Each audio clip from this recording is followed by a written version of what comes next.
Ang joy, resulta na lang ng love. Ang peace, resulta na lang ng love. Imagine na kung duha ka nasod, kung na-I love sa usa-usa, maghirap na. Diba?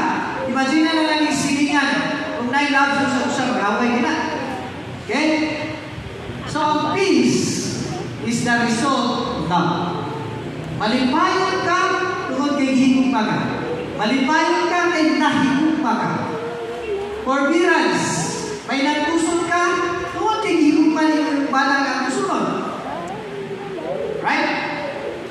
Higugma sa na yung balang sa pag-unsan ni kami magsinang pero higugma sa na ako na yung umungan. Mabago na lang din sa katalaw. Mabago na, at tinawalan siya kanunay sa imong bunga. Amen? Patilawalan siya kanunay sa tamisay, bunga mabago na. Majabiting na.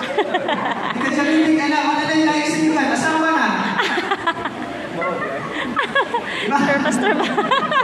Hindi na lang bisa ito, kaya wala yung itong nag-tien.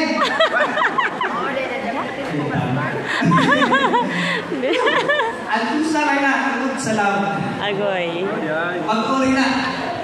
Agoy. Kindness. Ayun ka, kung di mo man yung nakakawahan sa dilin mo, suod mo kay mayon kay tanang tang. Kanang walong kabuk, resulta na rin sa love. Mao na ang nagsugod yun si Lord na. Tunawag mo na natin. In order for us to bear fruit, we need to grow or be attached first from the true vine, which is Christ Jesus Himself, and undergo the process. Kinahanglan na to. Muturog ta sa punuan ng si Christ. Okay, muturog naman ta, we need to flourish. Saan na flourish? Takbo, tuas, para ma-ready ta